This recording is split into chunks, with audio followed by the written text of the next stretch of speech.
ఈరోజు మనం మిథున రాశి వారి గురించి తెలుసుకుందాము.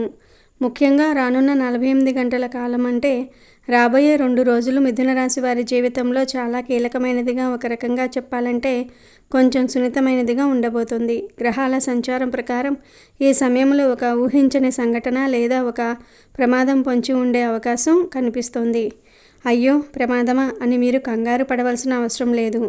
రాబోయే వర్షాన్ని ముందుగానే తెలుసుకుని గొడుగు సిద్ధం చేసుకున్నట్టు మన జీవితంలో గ్రహాల ప్రభావం వల్ల ఎదురయ్యే సవాళ్లను ముందుగా తెలుసుకుని సరైన జాగ్రత్తలు తీసుకోవటం ద్వారా వాటి ప్రభావాన్ని తగ్గించుకోవచ్చు లేదా పూర్తిగా తప్పించుకోవచ్చు.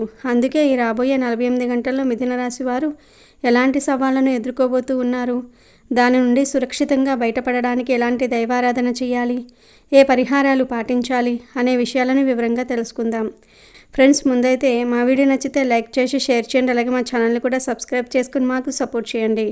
అలాగే శ్రీమాత్రే నమః అని కామెంట్ చేయండి. ఇక వీడియోలోకి వస్తే, మిథున రాశి రాశి చక్రంలో 3వ రాశి.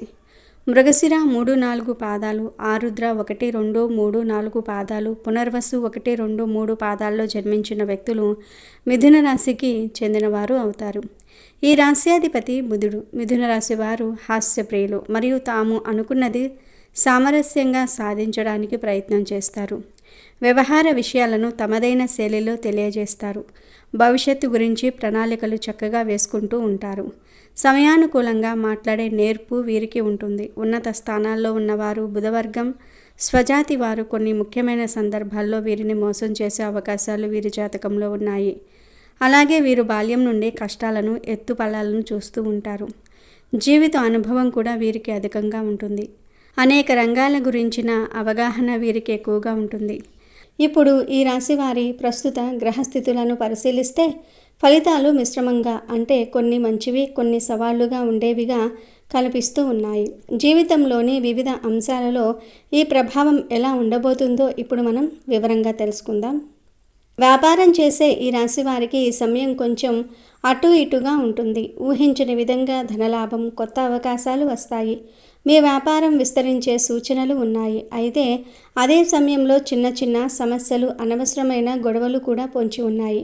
ముఖ్యంగా భాగస్వామ్య వ్యాపారాలు చేసేవారు చాలా జాగ్రత్తగా ఉండాలి. మీ వ్యాపార భాగస్వామిని ఎంచుకునే ముందు 1కి 10 సార్లు ఆలోచించాలి. మీ ప్రాణ స్నేహితుడితోనో లేదా మీ జీవిత భాగస్వామితోనో, అనగా భర్త లేదా భార్య భాగస్వామిగా చేసుకుంటే డబ్బు విషయంలో మనస్పర్ధలు వచ్చి ఉన్న సంబంధం చెడిపోయే ప్రమాదం ఉంది. ముఖ్యంగా ఈ సమయంలో మీ భార్యతో కలిసి వ్యాపారం చేయటం అంతగా కలిసి రాకపోవచ్చు. డబ్బు వ్యవహారాలు స్నేహాన్ని, బంధుత్వాన్ని దెబ్బతీసే అవకాశం ఉంది. కాబట్టి ఈ విషయంలో ఆచితూచి అడుగు వేయండి. రియల్ ఎస్టేట్ రంగంలో ఉన్నవారికి కూడా ఫలితాలు మిశ్రమంగా ఉంటాయి. ఒక చోట లాభం వస్తే మరొక చోట డబ్బు ఇరుక్కుపోయే అవకాశం ఉంది. ఆదాయానికి లోటు ఉండదు, కానీ వ్యాపార నిర్వహణలో జాగ్రత్త అవసరం. ఉద్యోగస్తులకు ఈ సమయం పర్వాలేదని చెప్పవచ్చు. మీరు పనిచేస్తున్న సంస్థ నుండి ఒక శుభవార్త వింటారు. ప్రమోషన్ లేదా జీతం పెంపు వంటివి ఉండవచ్చు. చేతి వృత్తుల వారికి పనిభారం పెరిగినా దానికి తగ్గ ప్రతిఫలం ఉంటుంది. అయితే ప్రభుత్వ ఉద్యోగులకు పని ఒత్తిడి, అనవసర ప్రయాణాలు ఎక్కువగా ఉంటాయి. దీనివల్ల శారీరకంగా, మానసికంగా కొంచెం అలసటకు గురి అవుతూ ఉంటారు. కొత్త ఉద్యోగం కోసం ప్రయత్నిస్తున్న వారికి ఇది సరైన సమయం. మీ ప్రయత్నాలు ఫలించి మంచి కంపెనీలో ఉద్యోగం లభించే అవకాశం ఉంది. విదేశాలలో ఉద్యోగం చేయాలనుకునే వారి కలలు కూడా నెరవేరుతాయి. ఈ రాశి విద్యార్థులకు ఈ సమయం ఒక పరీక్షా కాలం లాంటిది. చదువు మీద ఏకాగ్రత పెట్టడం కష్టంగా ఉంటుంది. మనస్సు పక్కదారులు పడుతుంది. స్నేహితులతో తిరగటము, సినిమాలు చూడటం, సోషల్ మీడియాలో సమయం గడపటం వంటి వినోద కార్యక్రమాలపై ఆసక్తి పెరుగుతుంది. దీనివల్ల చదువులో వెనుకబడే ప్రమాదం ఉంది. కాబట్టి విద్యార్థులు తమ మనసును అదుపులో పెట్టుకుని ఏకాగ్రతను పెంచుకోవడానికి ధ్యానం వంటివి చేయటం మంచిది. పోటీ పరీక్షలకు సిద్ధమవుతున్న వారికి తల్లిదండ్రుల, గురువుల సహాయ సహకారాలు పూర్తిగా లభిస్తాయి. వారి ప్రోత్సాహంతో మీరు కష్టపడి చదివి మంచి ఫలితాలు సాధిస్తారు. అయితే కొందరు విద్యార్థులలో కష్టపడకుండానే ఫలితం రావాలి అనే ఆలోచన ఉంటుంది. ఇది సరైన పద్ధతి కాదు. తల్లిదండ్రులు, ఉపాధ్యాయులు వీరిపై కొంచెం ఎక్కువ శ్రద్ధ పెట్టాలి. చదువులో ఏకాగ్రత పెరగడానికి, అడ్డంకులు తొలగిపోవడానికి ప్రతి గురువారం దగ్గరలో ఉన్న దత్తాత్రేయ స్వామి ఆలయానికి వెళ్ళండి. అక్కడ స్వామివారి ముందు 5 ఆవు నెయ్యి దీపాలు వెలిగించి దత్తాత్రేయ స్తోత్రం చదవండి. వీలైతే పసుపు రంగులో ఉండే ప్రసాదం, శనగపప్పు లడ్డు వంటివి నైవేద్యంగా పెట్టి అక్కడ ఉన్న భక్తులకు పంచిపెట్టండి. అలాగే ప్రతిరోజు ఉదయం జ్ఞానానికి అధిపతి అయిన హయగ్రీవ స్తోత్రాన్ని చదవటం వల్ల ఏకాగ్రత అద్భుతంగా పెరుగుతుంది. కుటుంబ పరంగా ఈ సమయం చాలా అనుకూలంగా ఉంది. మీకు ప్రతి విషయంలోనూ మీ కుటుంబ సభ్యుల మద్దతు లభిస్తుంది. ముఖ్యంగా మీ అన్నదమ్ములు, అక్కా చెల్లెళ్ళ నుండి మీకు సహాయం అందుతుంది. బంధువులు, స్నేహితుల ఇళ్లలో జరిగే శుభకార్యాలకు ఆహ్వానాలు అందుకుంటారు. అందరితో కలిసి సంతోషంగా గడిపే అవకాశం ఉంది. ప్రేమలో ఉన్నవారికి ఈ సమయం అంత అనుకూలంగా లేదు. చిన్న చిన్న విషయాలకే మీ భాగస్వామితో గొడవలు రావచ్చు. అపార్థాలు పెరిగే అవకాశం ఉంది. కాబట్టి ప్రేమ వ్యవహారాలకు దూరంగా ఉండటం లేదా చాలా ఓపికగా వ్యవహరించటం మంచిది. వివాహం కోసం ఎదురు చూస్తున్న వారికి ఇది శుభ సమయం. చాలా కాలంగా కుదరని సంబంధాలు ఇప్పుడు కుదిరే అవకాశం ఉంది. మీ ప్రయత్నాలు ఫలించి మంచి జీవిత భాగస్వామి లభిస్తారు. వివాహితులకు వైవాహిక జీవితం ఆనందంగా ఉంటుంది.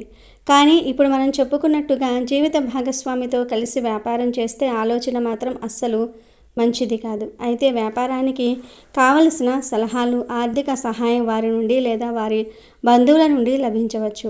ఆరోగ్యపరంగా పెద్ద సమస్యలేమీ ఉండవు. కానీ వాతావరణ మార్పుల వల్ల జలుబు, దగ్గు, గొంతు నొప్పి వంటి చిన్న చిన్న అనారోగ్యాలు ఇబ్బంది పెట్టవచ్చు. చల్లటి నీళ్లు తాగేటప్పుడు జాగ్రత్తగా ఉండాలి. మొత్తం మీద ఆరోగ్యం గురించి పెద్దగా ఆందోళన చెందాల్సిన అవసరం లేదు. డబ్బుకు లోటు ఉండదు. రకరకాల మార్గాల నుండి మీకు ఆదాయం అందుకుంటుంది. అయితే వచ్చిన డబ్బు వచ్చినట్టే ఖర్చయిపోతుంది. శుభకార్యాలకు, అనవసరమైన వస్తువులకు ఎక్కువగా ఖర్చు చేస్తారు. కాబట్టి డబ్బు విషయంలో ఒక ప్రణాళిక వేసుకొని ఖర్చులను అదుపులో పెట్టుకోవడం చాలా అవసరం. లేకపోతే అవసరమైన సమయానికి చేతిలో డబ్బు లేక ఇబ్బంది పడాల్సి వస్తుంది. ఇప్పటి వరకు మనం చెప్పుకున్నవన్నీ కూడా సాధారణ ఫలితాలు. ఇప్పుడు మనం అత్యంత ముఖ్యమైన విషయం గురించి మాట్లాడుకుందాం. అదే రానున్న 48 గంటల్లో ఈ రాశి వారికి పొంచి ఉన్న ప్రమాదం. ఈ ప్రమాదం భౌతికంగా లేదా ఆర్థికంగా ఉండే అవకాశం ఉంది. ఇది ప్రధానంగా అపరిచిత వ్యక్తుల, తెలియని వాళ్ళు వలన సంభవించే సూచనలు బలంగా ఉన్నాయి. ఈ రాబోయే 2 రోజుల్లో మీరు ప్రయాణాలు చేసే అవకాశం ఎక్కువగా ఉంది. ఇది ఉద్యోగరీత్యా కావచ్చు, వ్యాపార పని మీద కావచ్చు, లేదా వ్యక్తిగత పని మీద కావచ్చు. ప్రయాణాలలో, ముఖ్యంగా రాత్రి సమయ ప్రయాణాలలో చాలా జాగ్రత్తగా ఉండాలి. రైల్లోనో, బస్సులోనో మీకు పరిచయం అయ్యే కొత్త వ్యక్తులతో అతిగా స్నేహం చేయవద్దు. వారు ఇచ్చే తినుబండారాలు, పానీయాలు అస్సలు తీసుకోవద్దు. మిమ్మల్ని మాటల్లో పెట్టి మీ వస్తువులను దొంగిలించే లేదా మీకు హాని తలపెట్టే అవకాశం ఉంది. మీ ప్రయాణ వివరాలను, మీ వ్యక్తిగత విషయాలను ఎవరితో పడితే వాడితో చర్చించవద్దు. వారితో పంచుకోవద్దు. అపరిచితుల వలన కలిగే ప్రమాదం అంటే కేవలం భౌతిక దాడి మాత్రమే కాదు, ఆర్థిక మోసం కూడా. మీకు ఫోన్ చేసి మీకు లాటరీ తగిలింది, మీకు బహుమతి వచ్చింది, మీ కేవైసీ అప్డేట్ చేయాలి అని చెప్పి మీ బ్యాంక్ వివరాలు అడిగితే అస్సలు చెప్పకండి. మీకు తెలియని లింక్స్ క్లిక్ చేయవద్దు. ఆన్లైన్లో పరిచయమయ్యే వ్యక్తులు చెప్పే పెట్టుబడి పథకాలను గుడ్డిగా నమ్మవద్దు. తక్కువ సమయంలో ఎక్కువ డబ్బు సంపాదించవచ్చునని చెప్పే వాళ్ళంతా కూడా మోసగాళ్లే అని గుర్తుంచుకోండి. కొత్తగా పరిచయమైన వ్యక్తిని నమ్మి వ్యాపారంలో పెద్ద మొత్తంలో పెట్టుబడి పెట్టడం వంటివి చేయవద్దు. వారి గురించి పూర్తిగా తెలుసుకోకుండా ఎలాంటి ఆర్థిక లావాదేవీలు జరపవద్దు. కొన్ని తీవ్రమైన సందర్భాల్లో ఈ అపరిచితుల పరిచయం మీ ప్రాణాలకే ముప్పు తెచ్చేంత ప్రమాదకరంగా మారవచ్చు. శత్రువులు ఎవరైనా ఉంటే వారు కొత్త వ్యక్తులను ఉపయోగించి మీకు హాని తలపెట్టాలని చూడవచ్చు. అందుకే ఈ 2 రోజులు మీకు కొత్తగా పరిచయమయ్యే ప్రతి వ్యక్తి విషయంలోనూ అప్రమత్తంగా ఉండటం చాలా ముఖ్యం. గుర్తుంచుకోండి, ఈ రాశి వారి మంచితనాన్ని, త్వరగా నమ్మే గుణాన్ని ఆసరాగా చేసుకుని మోసం చేసే అవకాశం ఉంది. ఈ సమస్యలను చూసి భయపడవద్దు. ప్రతి సమస్యకు ఒక పరిష్కారం ఉంటుంది. జ్యోతిష శాస్త్రం సమస్యను చెప్పటమే కాదు, దాని నుండి బయటపడే మార్గాన్ని కూడా చూపిస్తుంది. ఈ ప్రమాద తీవ్రతను తగ్గించి మిమ్మల్ని మీరు రక్షించుకోవడానికి ఇప్పుడు మనం చెప్పుకోబోయే పరిహారాలను శ్రద్ధగా, నమ్మకంతో పాటించండి. ఇది చాలా శక్తివంతమైన పరిహారం. ప్రతి శనివారం రోజు ఉదయాన్నే స్నానం చేసి దగ్గరలో ఉన్న రావి చెట్టు దగ్గరకు వెళ్ళండి. ఆ చెట్టుకు ఒక రాగి చెంబుతో నీళ్లు పోయండి. ఆ తర్వాత మనసులో ఓం నమో భగవతే వాసుదేవాయ అనే మంత్రాన్ని జపిస్తూ చెట్టు చుట్టూ 108 సార్లు ప్రదక్షిణ చేయండి. ప్రదక్షిణలు పూర్తయ్యాక అక్కడే చెట్టు కింద కూర్చొని విష్ణు సహస్రనామం స్తోత్రాన్ని ఒక్కసారైనా సరే పూర్తిగా చదవండి లేదా భక్తితో వినండి. రావి చెట్టు విష్ణు స్వరూపం. దీనికి పూజ చేయటం వల్ల గ్రహదోషాలు, ముఖ్యంగా ప్రాణగండాలు తొలగిపోతాయి. ప్రతి శుక్రవారం రోజు సాయంత్రం పూట దుర్గామాత ఆలయానికి వెళ్ళండి. అమ్మవారికి పసుపు రంగులో ఉండే ప్రసాదాన్ని అనగా లడ్డు, పాయసము, శనగలు వంటివి నైవేద్యంగా సమర్పించి ఆ ప్రసాదాన్ని కనీసం 5 భక్తులకు పంచిపెట్టండి. దుర్గాదేవి సర్వదుష్ట శక్తుల నుండి, ప్రమాదాల నుండి కాపాడే తల్లి. ఆమె అనుగ్రహం ఉంటే ఎలాంటి ప్రమాదము మిమ్మల్ని సమీపించదు. ప్రతిరోజు ఉదయం సూర్యుడు ఉదయించే సమయంలో సూర్యునికి నమస్కారం చేయండి. వీలైతే 12 సూర్య నమస్కారాలు చేయండి. ఇది మీలో ఆత్మవిశ్వాసాన్ని, ధైర్యాన్ని, ఆరోగ్యాన్ని పెంచుతుంది. సూర్య నమస్కారం తర్వాత ఆదిత్య హృదయం స్తోత్రాన్ని పఠించండి. ఇది శత్రువుల నుండి, ప్రమాదాల నుండి రక్షించే అమోఘమైన కవచం లాంటిది. ఈ స్తోత్రాన్ని పఠించటం వల్ల మనస్సుకు ధైర్యము, శరీరానికి శక్తి వస్తాయి. ఈ రాశి వారికి రానున్న 48 గంటలు కొంచెం సవాళ్లుగా ఉన్నప్పటికీ భయపడవలసిన పనేమీ లేదు. సరైన అవగాహన, తగిన జాగ్రత్తలు, భగవంతునిపై నమ్మకంతో చేసే పరిహారాలు మిమ్మల్ని ఏమాత్రం ఏ ప్రమాదం నుండైనా కాపాడుతాయి. రాబోయే 2 రోజులు ప్రయాణాలలో అప్రమత్తంగా ఉండండి. తెలియని వ్యక్తులను, ముఖ్యంగా ఆన్లైన్లో పరిచయమయ్యే వారిని గుడ్డిగా నమ్మవద్దు. డబ్బు విషయాల్లో ఆచితూచి వ్యవహరించండి. ఇప్పుడు మనం చెప్పుకున్న పరిహారాలను పూర్తి నమ్మకంతో ఆచరించండి. ధైర్యంగా ఉండండి.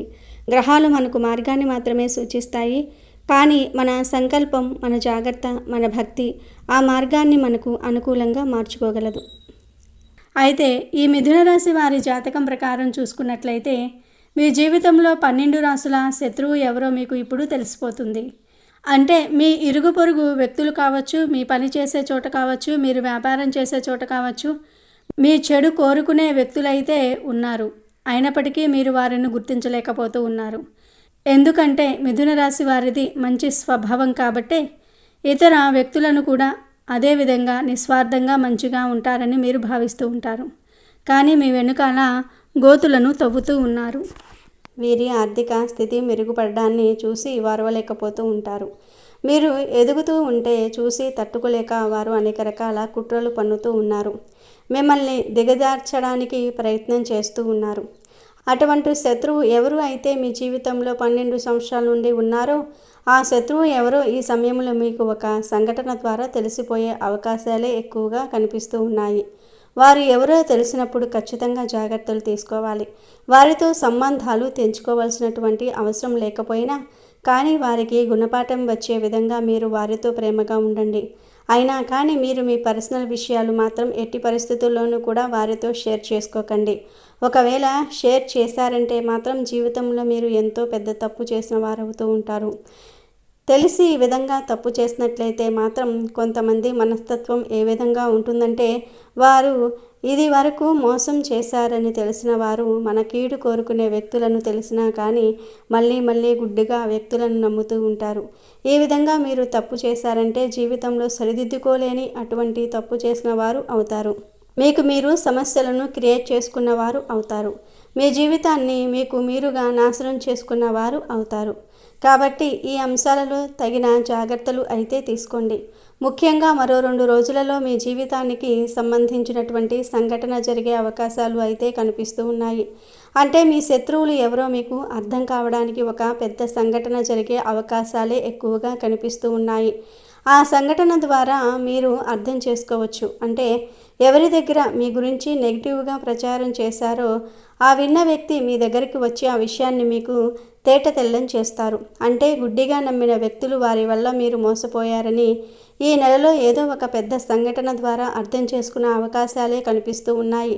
అలాగే 2 ఆడమనుషులు, ఒక మగ మనిషి మీ జీవితంలో ఎప్పుడూ కూడా మీ వెంట పడుతూ ఉన్నట్లుగా మీకు అర్థమవుతూ ఉంటుంది. అయినప్పటికీ కూడా వారి మూలంగా మీకు మంచి జరిగే అవకాశాలు అయితే ఎక్కువగా ఉన్నాయి.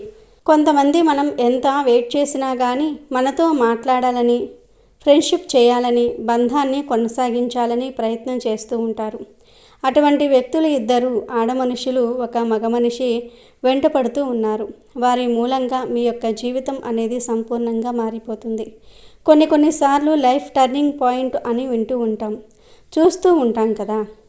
అంటే మీ జీవితంలో ఇది వరకు మీ యొక్క జీవితం ఏ విధంగా ఉంది, ఇక ముందు మీ యొక్క జీవితం ఏ విధంగా ఉంటుంది అంటే, ఆ పెద్ద మార్పుకు కారణం ఆ ఇద్దరు ఆడమనుషులు, ఒక మగ మనిషి. వారు మీతో స్నేహం చేయాలనుకుంటున్నారు. వారు మీతో బంధాన్ని కలుపుకోవాలి అనుకుంటున్నారు. ఒకవేళ మీరు వారితో స్నేహం చేశారంటే మాత్రం వారు ఇచ్చే సలహాలు మీ జీవితానికి మంచి మలుపు తీసుకుని వస్తాయి. మీరు వ్యాపారస్తులైతే కనుక వ్యాపారంలో మంచి మంచి మెలకువల గురించి వారు చెప్తూ ఉంటారు. వినియోగదారులను ఏ విధంగా ఆకట్టుకోవాలో మీకు సూచిస్తూ ఉంటారు. అలాగే కొన్ని అవకాశాలు ఇప్పించటం కూడా జరుగుతూ ఉంటుంది. అలాగే ఉద్యోగస్తులు కూడా మంచి ఉద్యోగ అవకాశాలు వారి ద్వారా మీకు దొరుకుతూ ఉంటాయి. ఇంటర్వ్యూకి ఏ విధంగా అటెండ్ అవ్వాలో, ఇంటర్వ్యూలో ఏ విధంగా మార్కులు సాధించాలి, ఇటువంటి అంశాలన్నిటి గురించి కూడా మీకు పూర్తి అవగాహనను ఆ ఇద్దరు ఆడమనుషులు, మగ మనిషి మీకు చూపించబోతూ ఉన్నారని చెప్పుకోవాలి. అంటే కలిసికట్టుగా ఒకేసారి ఇద్దరు మనుషులు, ఒక మగ మనిషి ఒక జీవితంలోనికి రారండి. అంటే ఒక్కొక్కరు ఒక్కొక్క దగ్గర ఉంటారు. ఒకరితో ఒకరికి సంబంధం ఉండదు. ఒకరు పొరుగు వ్యక్తి కావచ్చు, మరొకరు మీరు పనిచేసే చోట ఉంటారు, లేకపోతే మీరు వ్యాపారం చేసే చోట ఉంటారు, లేదా ఆన్లైన్లో మీకు పరిచయం కావచ్చు, స్నేహితుల ద్వారా మీ జీవితంలోనికి రావచ్చు. ఈ విధంగా ఒక్కొక్కరిగా మీ జీవితంలోనికి వస్తారు. కానీ ముగ్గురు మనుషులు అయితే మీ జీవితంలోనికి రాబోతూ ఉన్నారు. వారి సలహా సహకారాలు మీకు తోడుగా ఉంటాయి. అయితే వీరి జాతకం ప్రకారం మాత్రం మీకు 12 సంవత్సరాలుగా ఉన్నటువంటి శత్రువు ఎవరో ఖచ్చితంగా దొరుకుతారు. మరో 2 రోజుల్లో దీనికి సంబంధించి మీకు పూర్తి అవగాహన అనేది వస్తుంది. అంటే ఒక పెద్ద సంఘటన జరగబోతుందని, ఆ సంఘటన ద్వారా మీకు పూర్తిగా తేటతెల్లం అవుతుంది. మిమ్మల్ని శత్రువులుగా భావించే వ్యక్తులు ఎవరు, అలాగే వెనకాల గోతులు తవ్వుతున్న వ్యక్తులు ఎవరు, మీ పరువు ప్రతిష్టలకు భంగం కలిగిస్తున్నటువంటి ఆ వ్యక్తులు ఎవరు, వీటి గురించి కూడా ఒక క్లారిటీ అయితే మీకు రాబోతుంది. ఈ విధంగా ఈ 2 తేదీల సమయంలో మీ యొక్క జాతకం ప్రకారం మీకు చాలా కీలకమైన రోజులనే చెప్పుకోవాలి. ఇంకా మీరు హనుమాన్ చాలీసా పఠించాలి. మీకు వీలైనంతలో మీ శక్తి మేరకు దాన ధర్మాలు చేయండి. అపారమైన పుణ్యఫలాన్ని మీరు ఖచ్చితంగా పొందుతారు. అలాగే మీ జీవితంలో మరిన్ని శుభ ఫలితాలు పొందడానికి గోమాతను సేవించండి. గోమాత అంటే కనుక సకల దేవత స్వరూపమే. గోమాతను మీరు ఆరాధిస్తే సకల దేవతలను మీరు ఆరాధించినట్లే. కాబట్టి గోమాతను పూజించండి. ఇంకా ఎన్నో సత్ఫలితాలు పొందుతారు. అనాథాశ్రమంలో ఉన్నటువంటి అనాథ పిల్లలు కావచ్చు, వృద్ధులకు కావచ్చు, మీ శక్తి మేరకు ఏదైనా సహాయం చేయండి. దాని తాలూకు పుణ్యఫలం కూడా భగవంతుడు మీకు ఖచ్చితంగా అనుగ్రహిస్తాడు.